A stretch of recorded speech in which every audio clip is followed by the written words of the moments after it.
ទឹកហូរហូរមិនចេញដាច់ឲ្យខ្ញុំមិនភ្លេចអនុស្សាវរីយ៍ស្ទឹងសែនតែមួយមិនដែលមានពីរស្ទឹងសែនប៉ារីក៏មិនដូចដែរ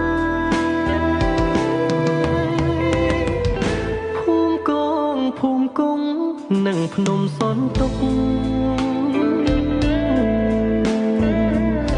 ជុំរកជុំរុកវាស្រើវាស្រែស្ទឹងសែនហូរកាត់រាល់រដូវខែដីជុំកាស្រែសម្បូរឥតខ្វះស្ទឹងសែនអើយស្ទឹងសែនស្រុកខ្មែរ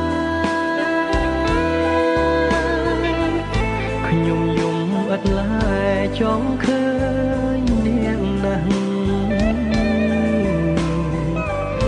មេឃអើយកុំយប់ឆាប់ភ្លឺស្រឡះ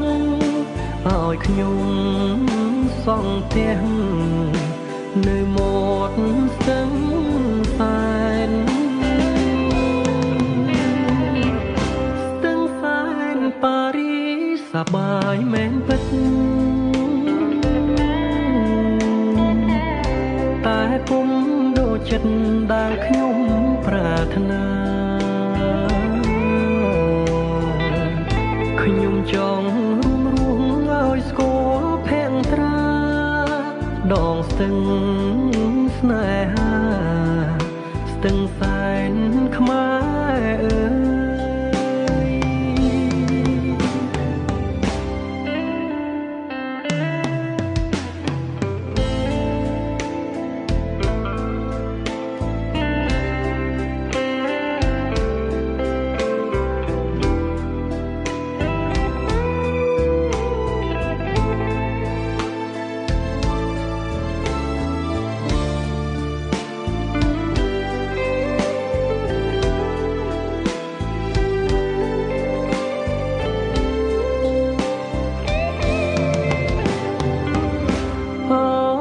សែនអើយនាងហូ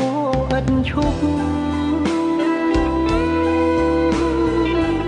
ខ្ញុំយំរាល់យប់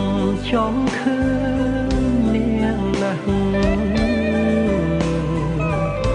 មេឃអើយកុំយប់ឆាប់ភ្លឺស្រឡះឲ្យខ្ញុំសង់ផ្ទះនៅមាត់ស្ទឹងសែនខ្ញុំស្លាប់សូមយកទៅកប់